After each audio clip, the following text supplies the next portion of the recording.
This program might contain strong language. If you think you may be offended, switch off now. Hello, everybody. Welcome to WatchMojo's Inside Podcast. I'm your host, Rob, and joining me today is WatchMojo CEO and co-founder, Ashkan Karbas-Frushan. How's it going, Ash? Very, very good. Thanks for having me. It's always a pleasure. We also have our producer here on the show, Ivan Zapata, joining us today. How's it going, Ivan? All good, all good. Apparently now a staple of the Inside Podcast. So. You weren't getting the hint early on, so at some point I was like, "Are you joining us?" I'm like, "Yeah." Glad to be here. Thanks. Thanks. I need to be more assertive, but I didn't want to make it sound like it was an order. I'm kidding. Forcing people to do things they don't want to do is part of my specialty. So for context for anybody who hasn't been following us along on this podcast, we started off last year doing Inside Mojo, a series of 20 episodes following WatchMojo and YouTube as we shared a 20th anniversary together. And then since then, we branched off into many different topics with the Inside series. We've covered capitalism, AI, Iran, the Expos, censorship, America, all kinds of different things, too many to name. And, you know, it's been also following along with Ash's journey, as 90 days ago or so, he started a campaign to bring the Montreal Expos baseball team back to our city. And so, you know, this has kind of inspired different branches of the podcast. So, Ash, what can we expect in the next phase of the Inside project? Sure. It's been more of an exploratory process. So, I mean, I think WatchMojo obviously is known for something. And we have a ton of brands, like Context being one of them, but also the initiative we call Vault, which is like, you know, going through our back catalog and launching these more vertical niche or niche brands like The Lineup, which goes deeper into sports, or also like international flavored, like Persia Mojo.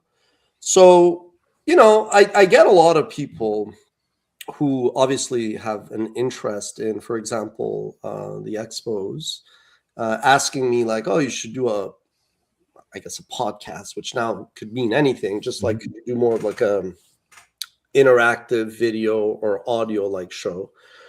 And you know, I understand if they're living on X, they may know of WatchMojo, but if they're not on the channel and we produce a gazillion videos a week, I'm like, oh well, we've done a couple of podcasts. So we are also looking at adding programming types and formats to some of these other channels. So I think what we'll probably be doing, and it could be as soon as next week, again, we kind of think quickly and act quicker, is we'll probably start to do, it may not be weekly at first, it'll be like as it naturally makes sense based on updates and progress, although like 80 some days into it, there's been a lot of progress with the Expos. We'll probably do like Inside Expos, you know, and then whatever we're talking about, real estate, land. As a show, Inside as Expos a show. Series. Yeah. As a show. And it will take, again, some of like the updates or analysis or explainers around how private equity works, or one of the many other themes as like a deep dive or a breakdown. Mm-hmm. And I agree that like sometimes, you know, because like today you could play the video that and you could loop it a few times. Like today, I went to see a friend of mine who runs a pretty successful, and they could pause it here if you don't mind. So he runs a pretty successful architecture design firm. They built the CHUM, to those who are in Montreal, like the hospital near Saint-Denis. Oh, yes. Very successful, you know, like it's funny. I met this guy like some 20 years ago. He's a friend of my brother-in-law. And one time we were playing soccer and it was a bit slippery. And I kind of tried to stop, but our faces collided. And I ended up, you know, not hurting him, but it was a memorable encounter. But thankfully, he does not hold any grudges. But so when the news came out, I started to reach out to some of these design firms, builders, and met him today. And this is his office. And I'll pause it here because it's interesting where this office is. But this is basically overlooking downtown, looking south. So like behind me here at this point is the mountain. So to the right, you see Place Ville-Marie, which is one of the tallest buildings in our beautiful city of Montreal. And if you look past Place Ville-Marie, which is for our global audience, just the building to the right, you see basically where technically like the Peel Basin and the Costco on Bridge would be, which is one of the sites for 4C, the Creative Cultural Commercial Campus. And obviously that body of water is the beautiful Fleuve Saint-Laurent. And, you know, the reality is when we were talking, you can now show one of the pictures if you don't mind. When we were chatting, you know, it was, you know, obviously he's a pro. They've won so many awards. They navigate through city. And this is going to be a very open and fair, transparent process. So anybody that wants to bid. Yeah, so this is, show me the other one if you don't mind. So this office is happens to be the top floor of, I guess, the TELUS building at 630 René Lévesque West.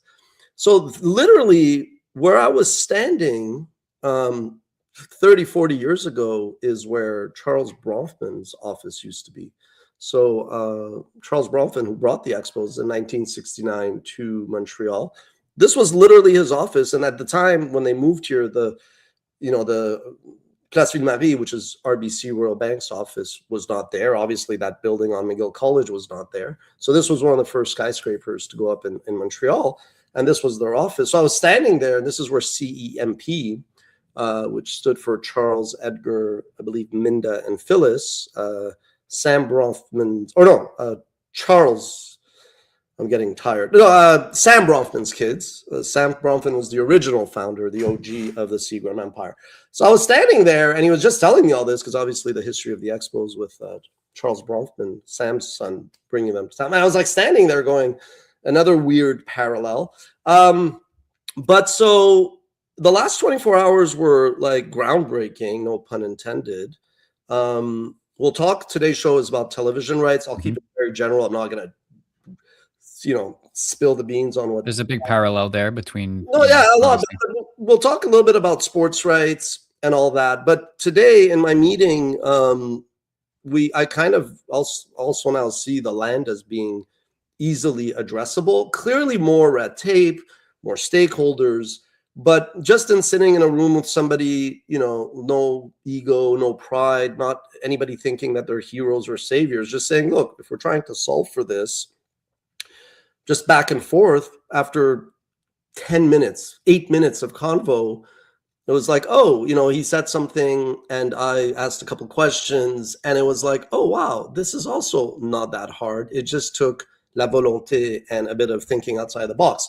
So it's like moving really, really quickly. And for that reason, I do understand there's a tremendous appetite for the Peanut Project community to be able to comment, whether it's on X or whether it's on here. And I realize inside on WatchMojo may not make sense. I mean, if you're following this, you might be interested a little bit, but to really go granular and to field questions and all that, maybe not weekly, but when we do.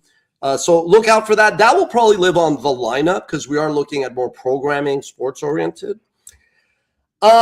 Persia related, Iran related, clearly another weird area, free Iran, you know, everything that's happening there. I've been covering that a lot on X, a little bit on LinkedIn. And I mean, and the reality is, you know, like we published one video, which was an adaptation of an article I wrote. Persia Mojo with 500 subscribers, it got 150,000 views in 24 hours. Now, I don't really care about views in that sense, but I'm like, okay, there's clearly, you know, pent up a demand, a desire for that. A desire, an interest, ultimately. And, you know, a lot of my articles on X get read by like tens of thousands. One of them got read by like 100,000. So we're like, okay, again, I don't want to force feed every week, but I do feel like a duty, an interest to just cover it and explain it because I understand that to Americans and even to everybody around the world, it's not obvious why a people would be, you know, seeking a foreign power to strike its military and political leadership, but it's because it's been a people that have been oppressed for 47 years. So that too, I think we will cover more if you're interested in all things Iran, both the history, but a lot of current affairs, but really just trying objectively to contextualize it, explain what happened in 53, what happened in 79, why is it that, you know, this country is a paradox. That will probably live on Persia Mojo. So we'll probably, the first time we do shows on these things, we'll probably put a community post on WatchMojo. And then finally, as we're doing this, I would like to, similarly, I wanted to develop the Context brand because of COVID, we paused it. We do think these kinds of discussions, it's fine that we've put them on WatchMojo. And I do think some of it make a lot of sense, like today, talking about TV, peak TV streaming. But I think it would make sense as we branch those off to also maybe graduate this to hi there, maybe graduate. No, for a second I thought that was my daughter, and I was like, my daughter's not that young. Who is that? I was like, You just went back in time. no, I was like, what the hell? It's so cute. So I do think it would make sense to like graduate this to the context channel, which we would like to put more programming, but also put in more time to give that WatchMojo gloss, you know, the editing, the post-production. So it's not just, I mean, I love talking to you guys, but I think, you know, entering, you know, getting out of alpha or beta more, not to take it to the next level. Take it to the next level and just really like go deeper. I think I like variety, obviously. You know, if you follow me on X, it's travel, food, my dog Lily, whom I love, expos free Iran. I mean, it's and management, leadership, history, the odd random insult to some, you know, regime guy. But my point is, I think I do buy into, actually same way WatchMojo took off is because we're doing a bit of everything. Yeah. And I had people kind of put me in shackles and say, Ash, you got to get a bit more focused. So that's going to happen. And yeah, no, so excited. And, you know, it might start as early as next week. So today we'll shift gears and focus on TV, where it came from, streaming. And also it's again, all these things are aligning. We'll talk a little bit, not just about TV on the entertainment side, but we'll also touch a little bit on the sports rights, especially my conversations with many stakeholders, including but not limited to the few we mentioned, but really more of a general. Obviously learned a lot and putting on my thinking cap in terms of how it can help bring the Expos back and more. Awesome. So a lot of great themes to dive into. So you know where to find all of our different iterations of the show moving forward. But yeah, let's dive into TV. So the evolving landscape of television. I guess starting out, the state of rights and distribution on TV. What are we looking at right now? How have things changed? You know, we've talked about like in business when sometimes companies merge and there's like a free-for-all orgy of consolidation, either one company gobbling or another, or two company merging in like merger of equals, so to speak. And then there's another period where it's like, no, we got too big. These things are not core competencies, so they divest and they spin things off. And there's always like a one extreme to another and regression. So we are, I think, given our age, we're kids of cable. You know, like we're not really network TV when there was only CBS, ABC, and NBC. Yeah. I mean, there was a time when I had like the Rabbit TVs and didn't get many channels, but cable existed. It was just that moment, was my dad paying for it or not type of thing. So we are a product of cable, and it was actually very simple, right? I mean, turn on the TV, however many channels you had, you went up and down and you found what you wanted, and then you kind of were back, right? So obviously something has happened with the rise of, well, first of all, the internet disrupting traditional media. First, text content and newspapers and magazines, then television. And I think some of it, we've explained it, was not just the rights vis-a-vis like sports or live. It was just technically it was harder to do piracy or disrupt television because the media is big files. So there was a bit of a delayed effect. But eventually when YouTube came along 20 years ago, to me as a student of history and seeing what cable did to network, it was very clear what YouTube would do. It was a matter of when, not if. But that also changed consumer behavior. And now, if we fast forward, short videos have really changed consumer behavior, where when you're like at a doctor's office, you're not reading a magazine. There's no more magazines. But you also don't necessarily, you're not, even if you're waiting 5 minutes or 20 minutes for a doctor, you're not really going to watch through a 20-minute, 10-minute video. You're going to go through a lot of shorts. You're going to consume, you know, snackable content. So that disruption led to, you know, YouTube came along, and then others, you know, capitalism and opportunisticism, whatever. There was a lot of fragmentation. She should join. She should give us her comments on her consumer behavior. She watches a lot of YouTube, so she'd probably have some things to say about it. I'm sure she's like, skip this ad. No. But so as consumer behavior changed, all of a sudden you had Tubi, you know, you had Roku, you had all these different platforms, and they each created this like experience that won them followers and viewers, right? So the concept of Bruce Springsteen, hundreds of channels on and nothing on, really became more of a reality where media just became so fragmented, so much more competitive. And so media started to live a bit everywhere, right? It was also not just theatrical releases, and then it went to, you saw something on your VCR, you had streaming platforms, then COVID further accelerated it. So media has really changed more in the past 5 years even than in the past 50 years in some ways. First of all, do you guys agree with that? Or would you say, it's not shocking, or would you say you still watch the same way you did 10, 15 years ago when it comes to entertainment? Let's not talk about sports yet. No, well, actually, Yvonne, go for it, because you haven't chimed in yet, so I want to hear what you have to say about it. All good. I mean, I think the platforms change, but I think the audience, because I don't really look at the business side that much, but I do look at the audience a lot and how they respond. And it's a large part of how we, make the choices we make on the videos that we do on the channel. So from the audience side, I think each platform has their own ups and downs, and each platform has their own pros and cons. However, I think audience dictates they're kind of finding their lane. Each one is kind of finding their lane and what type of content they want to do on what. So we see it in the different types of formats that television is working on right now, and which one they decide to put on YouTube, which one they don't. We are seeing limitations, for example, in with the FCC and in late night shows. So what are they going to do? How are they going to evolve? And I think the audience is going to play a big part in deciding what happens to those kind of traditional old school kind of media situations. But yeah. I mean, apparently it seems that there's room for everyone, but it's gonna come down to either cost or just like if the audience is there or not. Yeah, I don't know if there will be room for everyone in the end, or there's no such thing as the end. I mean, over time, because, a lot of this was propped up by in growth eras, and combined with low interest rates. So the zero interest rate phenomenon, capital was cheap, capital was abundant. And so I think when Wall Street was rewarding Netflix with a stratospheric share price and market value, it did give an incentive for others to blow up their business, like Disney, right? Disney took a massive risk to go after Disney Plus. You could argue it saved the business during COVID, but it did it's hard to put the genie back in the bottle.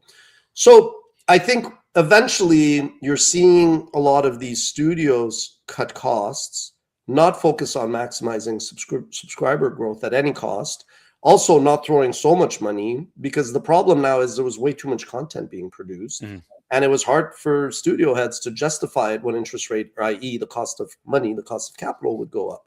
So you are seeing a pruning.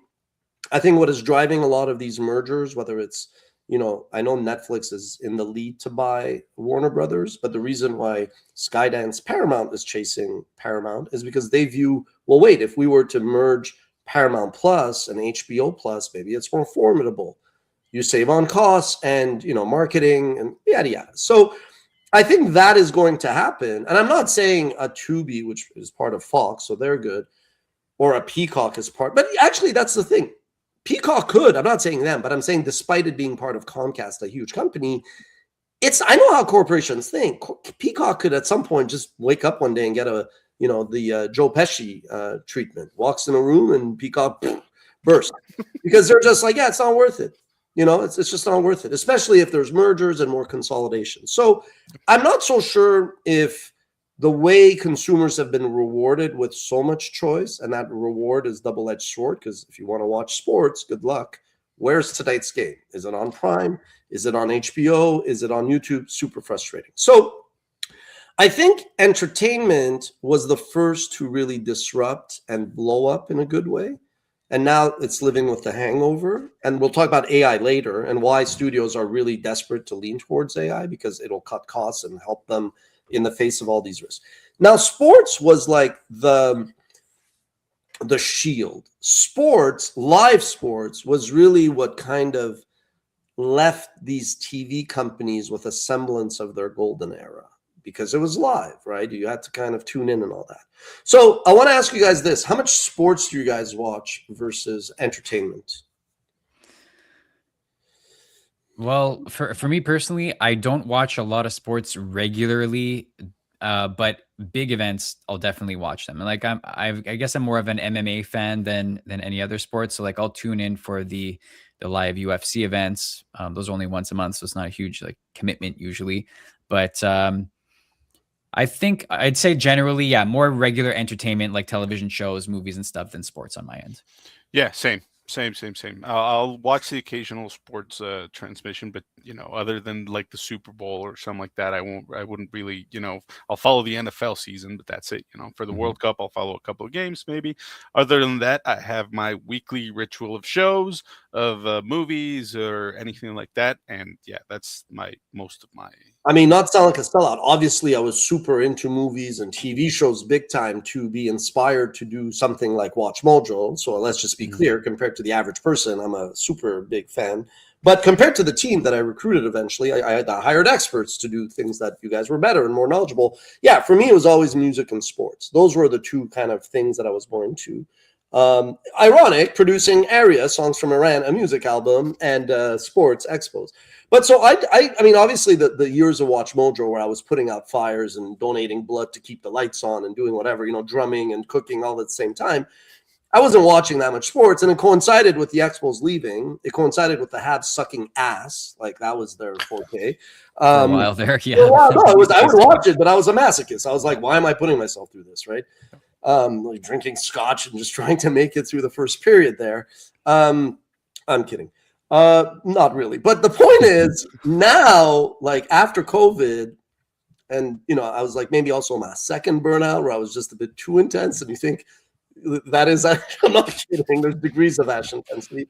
I was like, just have fun, be more mellow, be more demure, just chill. Just so, and sports is good. Like I find sports, yes, I get passionate when the Habs like disappoint me. I mean, yesterday watching Canada and Czechia, I was planning, plans to invade Czechia there. I was like, this is not going to go down well. It was a nail biter. It was a nail biter. But the point was, I love sports and I'm really back into it again. And I'm really back into music, which for a while I thought most new music was kind of crap. But so sports, though, is really, really fascinating because I was really, really, really, before looking at the Expos, like militantly pissed off with how frustrating it was to watch. I was really, really pissed off. Like I was like, if there was like a cause that I was going to just get a tattoo and just, take the flag and storm the Bastille, I was like, why can't I just turn on the TV? And I'm a business guy, and I was like, just watch the Habs, either on RDS or TSN or Rogers or Québécois TVA. Like, why do you make me jump through hoops? But here's the irony, and I don't want to be a hypocrite. Now that I'm looking at the Expos and I'm studying rights a bit more, again, I always knew it more than the average person. But now that I have to come almost an expert, I fucking love it. I love it. Do you want to know why? Yes, please tell us. Well, I won't lie. I realized yesterday, so, as I said, if this was like a class at the Academy and Study of Entrepreneurship, ACE, the School of Entrepreneurship that will be launching much sooner than later.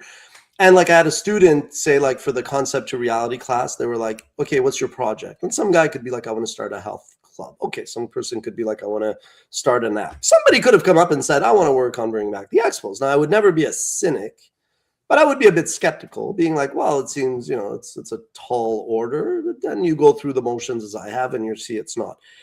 But if that person were to say, I'm going to start contacting media companies to see if they want to secure rights, but the first match, if we get the team, is like in 4 years, what would be like a normal person's reaction? You're kind of jumping the gun there, right? Yeah, that's what I think. Yeah. No commitment until you have like an actual team. I myself was like, this is batshit crazy. These people are going to think I'm insane. But sometimes I joke, my means are unconventional, but they tend to be effective. Sometimes I'm just following an instinct. It's like a voice. It's like a vision. It's like something that I'm like, yeah, I get it. This doesn't make sense. But because I'm professional and I write well and I'm, have a track record, I guess, people are like, okay. So I And I want to like balance transparency, but also again, like as it's a case study, again, I'm very good at confidential stuff, and this is really general. So let's pause now and look at the original challenge of the Expos. The original challenge of the Expos was you needed $2 billion to US as the expansion fee. Forget the stadium for a second. So private equity funds can only invest 30% as a tranche, as an asset class. That's 600 million maximum. Where the hell are we going to get 1.4 billion if you think about it? That's a lot. And 1.4 billion US. There are maybe 5 people, 10 most, more if you count families, but then it's hard to get alignment. But there's probably 5 to 10 people in Quebec, the province state of Quebec, who could write that check. And that's not even counting the stadium. So you have to break it down, right? Even like that anchor investor, you have to think of like you get a couple of investors, you get a family office. And eventually I realized, a global family that owns a sports team in Seattle, let's say they own the Seahawks, they don't know that even they could get the baseball team. They're not going to get the Mariners in their backyard. So the Expos with me here as just like a facilitator is like all of a sudden interesting to them, right? And again, Montreal's not, no disrespect to Wichita, Kansas. Montreal's like a great city, especially if you want to visit, especially in the summer. So I started to chisel away at the 1.4, but early on, because our bid is going to include, our what we call Mojo Unity, but for this context, we're calling it Fan OS. We'll be including that. There'll be a studio component. So I reached out to a lot of media companies early on to see if they wanted to participate in the project as, yes, in their case, do you eventually want media rights? But also, would you want to be partners as part of the ownership group? You see where I'm going here? So the idea was not knowing if there was really that much interest for Expos games in 4 years, especially knowing that, one, there will be renegotiation of media rights by MLB in 2027. There might be labor stoppage. There's also other intricacies of the Canadian landscape. But just, this is a case study, we'll keep it general. Mm-hmm. So when I reached out to media companies, I sensed how much these media companies value sports rights. I knew this, obviously I knew this, we talk about this, but I realized like, when it comes to sports, and it's not just the cachet of like the Expos or all that, it occurred to me like it was a manifestation of how sports rights are so valuable and so much more than entertainment rights. Like, yes, when Friends is up, there will be people, HBO, Netflix, who are going to try to negotiate for those, but sports remains the filet mignon. So I kind of realized the same way that the land issue is starting to thaw and become more clear, it occurred to me that if rights are so expensive now, that no one single media company could buy the rights to a whole season, 162 games, just because I want the math to be easy.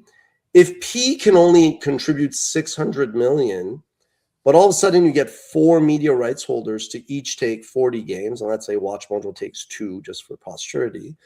But then I'm like, if each one of those teams, because you have just, if you think of tranches, you could go with Bell or Rogers. You could go with the Zone or BN, whatever. I guess it's BN, the global one. YouTube or Roku. Netflix or Apple. Now, Amazon's different because Amazon and Jeff Bezos could also be an anchor investor. I'm not saying I've emailed them or not, but I put Amazon as a bit different. But if you if you need $400 million in equity investment, you could negotiate and run a process where you're like, hey, if you want 40 games, yes, you have to pay for that from your income statement as like a cost to then go and monetize through advertising and subscriptions. But you also have to go to your balance sheet and spend $100 million to get the rights, which I know to some people may sound crazy, and why would they do it? But it's not that far-fetched because these companies have ungodly sums of money. Does that make sense? Or I know it makes sense, but did I explain it easy, or is it like, what are you talking about? No, I get it. But what I'm talking about was what I wanted to ask you was just before when you said that it was so annoying to watch sports, to have like all these different subscription services, and which platform is it on today, this week?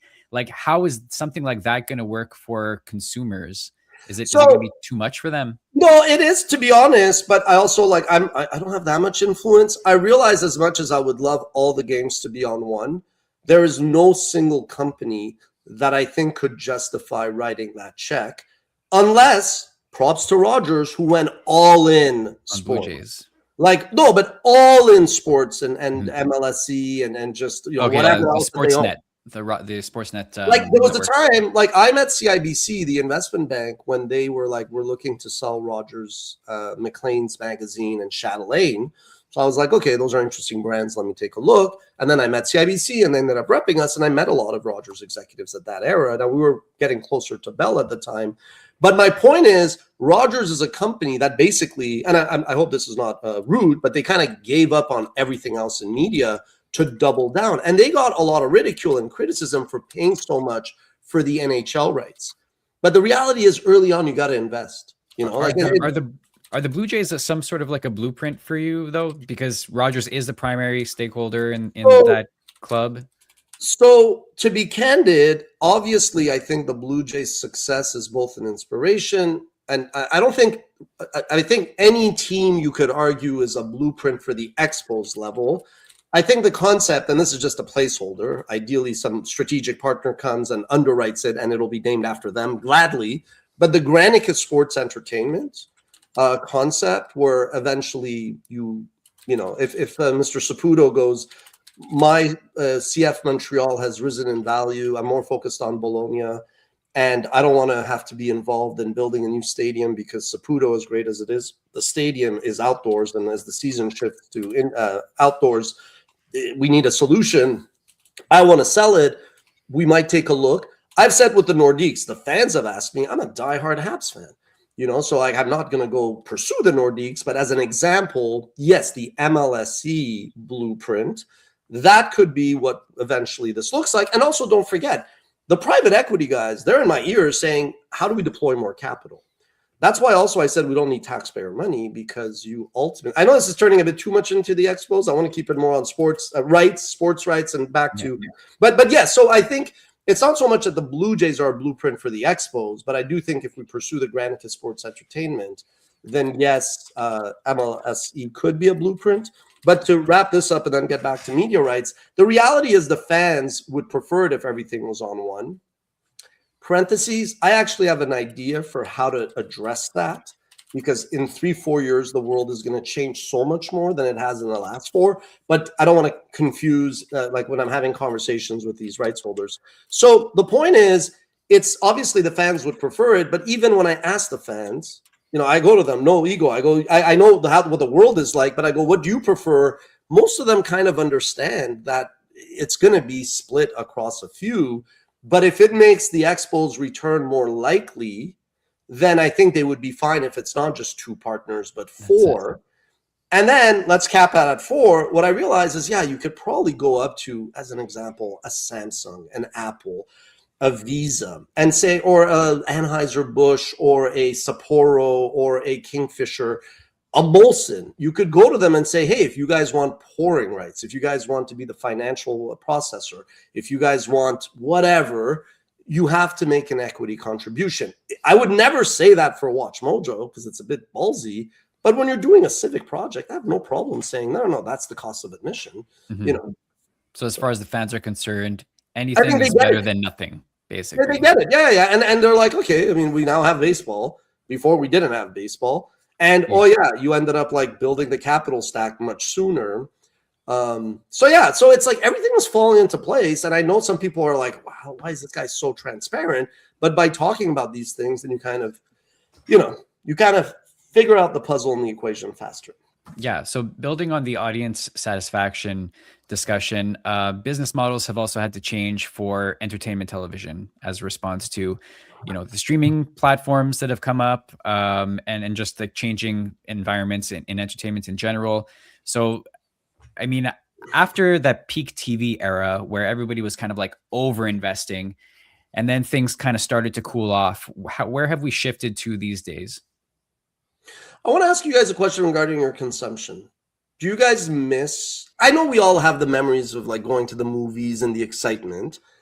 I get that. A lot of my best memories are those nights when we'd go out and it was like, oh, we're gonna watch a movie and then go get in some trouble. No, I'm kidding. I'm kidding. But do you not miss that in that you have so much more entertainment options through streaming? I get, I don't know about you, Yvonne, but I get this sort of like analysis paralysis where I'm overwhelmed with the amount of choice and then I end up watching nothing. I know that's maybe a Yeah. stupid thing, but like that happens to me. That I actually don't does. think I don't think it's the choice that kind of freezes me, but I think there's way too much to think about going into choosing a movie.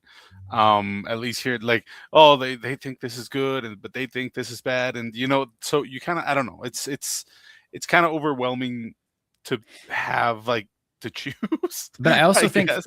like for So myself, having grown up with yeah, that, the old just go to the fashioned movies. Yeah, television and more time on my hands, so it was like a different situation for like almost a different lifetime. Now, yep, obviously, I have kids, my priorities are different, and I don't have all the time in the world. And it's like I don't need to see 200 options. Like yeah. I only get half an hour. You know what I mean? Like, I think it goes to a general to a more general aspect of entertainment right now, or like entertainment television, even like movies and stuff like that. Because I think the audience has shifted a lot from what we watched and the choices that we had when we were when we were younger. And right now, it's just a competition to see who gets there first and who gets more people in the door faster, right? So Netflix just floods the streaming service with a ton of content, just trying to get over the other streaming platforms who are probably putting out movies on the exact same topic, or documentaries on the exact same like true crime case, right? Because we see that all the time. You see there's a Jeffrey Epstein documentary on Netflix, and then right there's another one on HBO, and then there's another one on Paramount. So I think it's become a competition of who can get the most eyeballs faster, and it's flooded into movies as well. That's why there's shorter run times in theaters, I think. This is fascinating. So I have a follow-up question. Go Okay, for it. when you have the super high budget movies, and forget like the Top Gun, which is like it's a pop culture event that leads up for years. I'm just saying, even like the MCU, not the first one, like the middle tier of that universe, but still like a gazillion dollars of budget, shit ton of advertising behind it. So these high, but like you're aware of them. It's coming down the pipe, so to speak. Do you have more excitement for that, or do you have more excitement for finding that like 15 or 20 million dollar budget that was like not necessarily heavily marketed, and it's like a very bespoke movie, but it doesn't have like it moves you emotionally and storytelling wise, but it's not like a pop culture event. It's not, nobody's talking about it. Yeah. It's obscure. So which one is like, are you more into? I mean, I could take that question first, because I talked about it with one of the guests on the Mojo podcast, which is another podcast that we have. We brought on Kit Lacer to talk a little bit about this, and it's more about a personal choice. It's more about how you feel about what you're watching, because you look at something like Dune, or you look at something like Mad Max, the latest Mad Max movies, and you can tell that they were made as movies, not as a product. You can And that's something that I think we've been missing a lot. Uh, Studios churning out like one after the other and one after the other, and it happened with Marvel with the oversaturation of content. But it all gets put into one single bucket of everything, right? And you can't really tell that they did it with love or anything, or the ones that they did do like that, they just get lost in the noise, right? Because a lot of the MCU content, I feel, was good for a particular audience, but it gets put in a much larger MCU bucket, which now is almost like a slur, saying, oh, MCU or Marvel or anything like that. It's like a bad word now, so everything gets put into that same bucket, and it doesn't feel like it's done with the care and the love that movies usually have. And it's something that when it bleeds into sports, for example, you look at something like the Savannah Bananas, which is like a huge thing now, and it's like a bespoke kind of very unique situation in sports, and it's given rise to all these like gimmick sports as well, where they slap each other, or they just like crash into each other, and they've become these huge successful kind of viral sensations. And that was my next question for the sports thing. How is that going to impact the business model of something like bringing back a traditional baseball team with a traditional kind of rights ownership, but people for like younger audiences are like, we want to watch people slap each other like in the face. So it kind of goes hand in I'd love hand with to answer the audience. what part of like our plan is, but Rob, I want your take on the Yeah, bigger go for it. small, and then I'll answer how the Savannas, but not just the WWE, UFC. Yeah, no, yeah, exactly. Yeah, I share a lot of Ivan's sentiment, but I think that I'm even more jaded than he is because I'm just tired of going to see blockbuster movies and feeling like disrespected and that my time is wasted. Like I've all of the Star Wars movies that I've seen since they did that new trilogy with the Force Awakens and whatever, and a lot of the later MCU movies post Endgame, which I think that was definitely the peak and that was like the last time that I went to a movie and thought that it was like an event. Like everybody that I knew went that weekend to see that movie. And that was like the peak for me.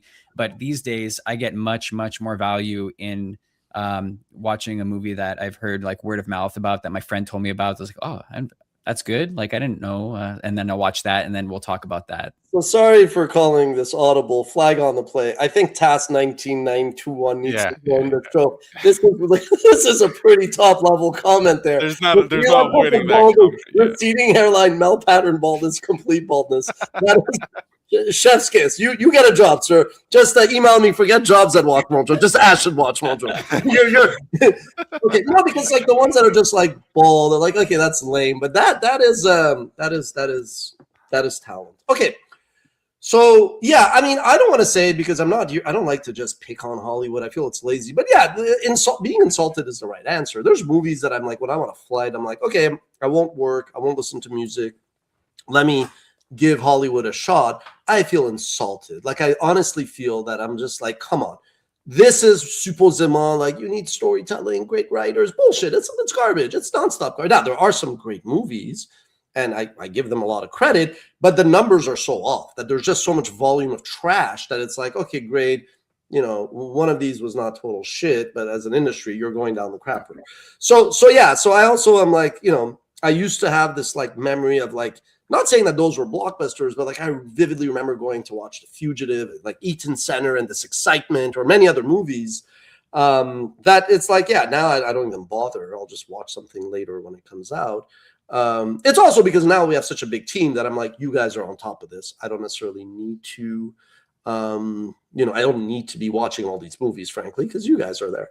To answer your question, Yvonne, so, I mean, I know obviously I have this like duty, self-appointed project manager, catalyst instigator for the expos, but, if I was smarter, I would not have been this vocal about the desire. I would have been like, hey, for WatchMojo, we're going to look at diversifying. Oh, maybe we're going to do studios, which I'll come back to. We're going to do Sound Mojo, some music.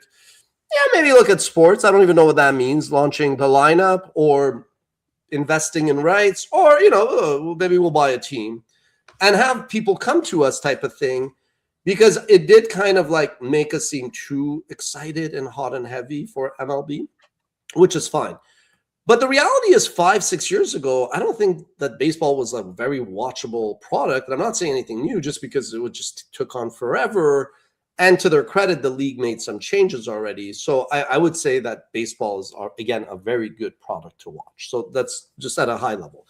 But I do think, though, that the same way that the MLB likes these 360 degrees, 365 days initiatives, like with the Battery in Atlanta, and not just a stadium and a summer thing, I think they do like the fact that we're going to come in with like Expo Studio to develop IP.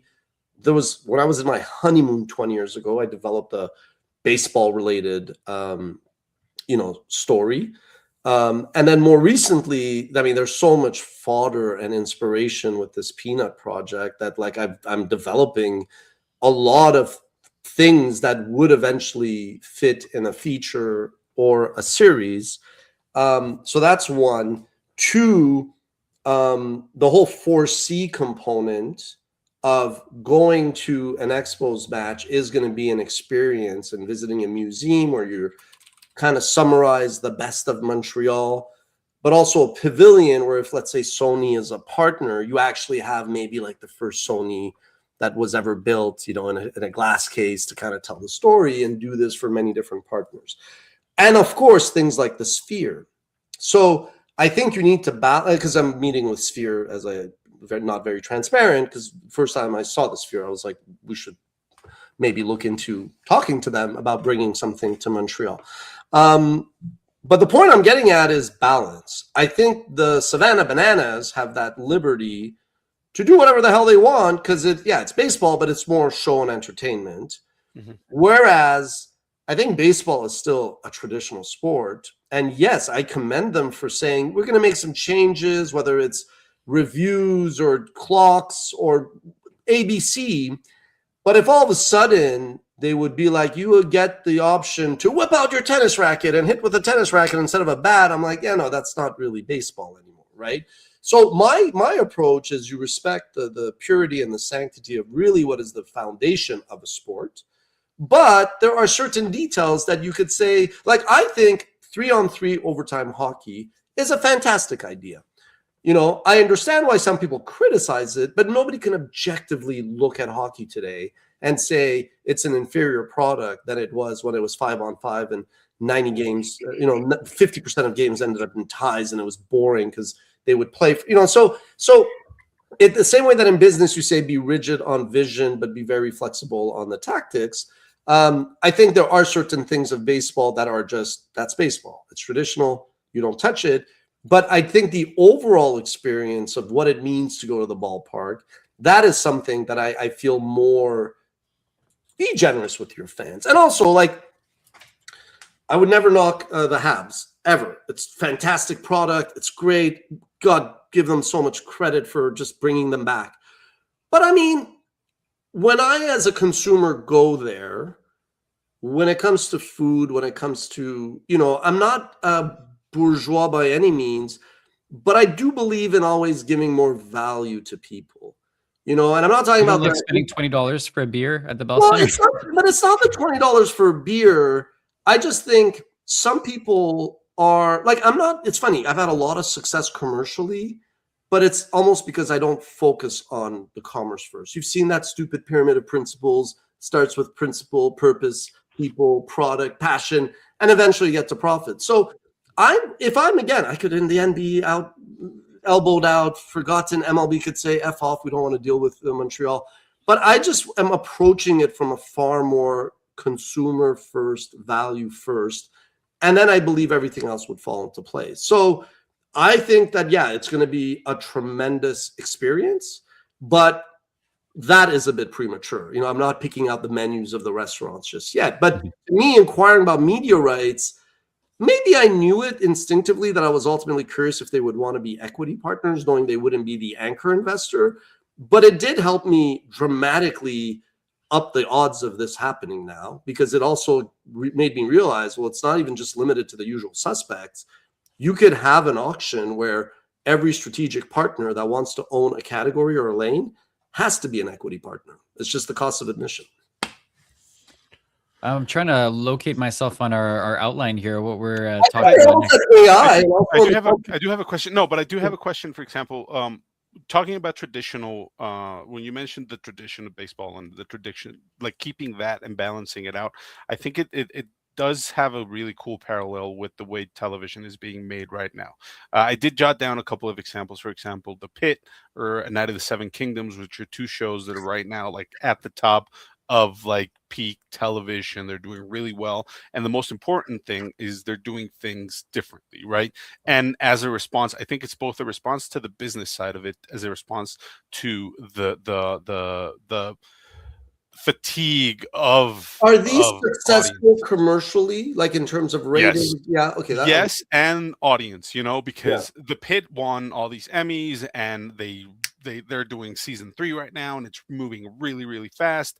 And what The Pit did differently, for example, is they took the traditional medical drama, they kind of turned it on its head, made it a little bit more realistic. But the idea that they can have a season ready 8 months after the first season has ended is something that we haven't seen in years. You know, Game of Thrones is famous for this. Like, it's like 4 years between season or 2 years between seasons. We just spoke about Stranger Things doing the exact same thing, and now these kids are 30 and they're, you know, playing 18, and they're kind of doing that as well, keeping that balance. They're like, it's the first show to have a unionized crew and all this stuff. And with the Night of the Seven Kingdoms, it's more of a creative flip where they're taking 30-minute episodes instead of an hour and a half episodes. They're just doing 6 episodes a season. They're respecting the source material, and they're kind of taking this fatigue from the Game of Thrones people and, you know, giving something that the audience might want right now. So I think it goes to what you were saying of finding that balance between the business side of it and the traditional side of making entertainment, and really catering to what, you know, people are talking about, or the audiences are talking about, right, when they're getting tired of one thing or the other. It's funny when you're describing these shows, and clearly critical and commercial successes. And then, Rob, you're like, where are we at? Before getting to AI and wrapping up, I mean, YouTube, we didn't even talk about YouTube specifically. YouTube just came out and they announced making $60 billion of revenue. You know, the craziest thing for me, and yesterday we met YouTube for our biannual business strategic review. And, you know, I was just talking to our partner, and I was mentioning how I go like, yeah, like 20 years. Because I basically was like, how are a lot of the more traditional companies viewing YouTube these days? Is it frenemy? Is it despised enemy? Is it buddy, BFF? And she's like, no, most have come around. Like, they view us as, you know, a key partner. And, you know, it's like we are the biggest thing in the entertainment space. But this is why I don't really go to many business conferences anymore, because 20 years ago, or even 5 years ago, I'd go to these events and I would kind of explain the future, AVOD, YouTube, and all that. And people looked at me like I was from the planet Zoltar. And now if I were to go to these boondoggles, it's all these same people that are sitting there, and great, people could change their mind. In fact, it's commendable. But it's just like, oh my God, how much has it changed? So as Yvonne was talking about these shows that are all insanely probably commercially successful, and I work still in media, right? I'm not like some lawyer that's like just a fan. Like, there's just so much fragmentation that it's also very hard for there to be like a universal definition of what is a success or not. Yeah, because just I think it speaks to fragmentation, and that, you know, the Netflix co-CEO Ted Sarandos said it. He was like, our competition is not, you know, electronic arts or even YouTube. It's like TikTok. It's anything that is fighting for attention. Anyway, okay, so AI, what are your thoughts as consumers, as viewers? Because there's a lot of companies that are using it. There's sometimes backlash. There's artists that come out and are like, I shared 2 comments, one from Ice-T, one from I think it was Matthew McConaughey. But it's like, so what are your thoughts? Yeah, okay, so this, if you guys want to read it. Fans want us to make and produce the music, then shoot an expensive video. Then they get it for free if they have an Apple subscription, or Spotify pay us 0.007 cents a stream. Yeah, that's one of the things about, I mean, as somebody, I can speak to that from like a musician side. Like, that's always been frustrating because as I worked on my music projects, as I was like, you know, in my late teens, early 20s, there was that shift from, you know, selling CDs at shows to everybody's streaming now. So you're trying to push your Spotify link, and it was an awkward transition, and it was frustrating. And I think that was a difficult transition to make. And I get that there's still frustration, but I don't remember who shared this, but it was on an email thread from somebody at work that to the effect that as far as the music industry is concerned, AI hasn't disrupted the top musicians in terms of their streaming numbers and everything. There hasn't been any infiltration by AI music into the charts. I sent that. Thank you for no, but I mean, that stuck with me because, you know, that's one area where, you know, you'd think that disruption would be a major issue, but it really hasn't been, at least to my knowledge, thus far, as you know, as far as taking these away. things happen slowly until they happen really quickly, right? I mean, it's kind of like YouTube was always a joke, and then it's done this, and everybody's chasing. So, I think music, it's going to hit a lot harder than people think. Mhm. Again, I love creative people. I am a creative person to some extent, but creative people are not the easiest to deal with. And I'm not even talking about like the artistic side. I'm talking about the Weinstein factor and the Epstein factors and the bad behavior and like the people that yell and scream and are just total douchebags and a-holes. So, I think creative people need to just realize that human beings being how they are is going to be the fastest accelerator of AI adoption. Like, I just get over yourselves. Like myself, like as a writer, I was like, I could take feedback. I could take criticism. I like to think nothing really bothers me because I put myself in the people's shoes of, well, why are they saying this? And, like, how could we improve? But yeah, like to me, AI is going to blow up much faster. I mean, there's going to be inflection points, but the impact is going to be much larger because I don't think consumers care. I think the consumer factor is vocal minority cares. The silent majority will not care. And then I think a lot of artists, this Ice-T one is quite, could you also show what Matthew McConaughey said? I think the problem is there will be some artists that will draw the line, but a lot of them are also going to be rather rational and be like, okay, well, this is going to have an impact. It's way too productive. It's way too cost efficient. So my guess is, though, also because of some of the themes that we discussed about, yeah, you want to read this? He says, Matthew McConaughey says the moral apprehensions around AI are not going to last. There's too much money to be made and too productive. So I say own yourself, voice, likeness, etc. Trademark it, whatever you got to do. So when it comes, no one can steal it. No one can steal you. Yeah.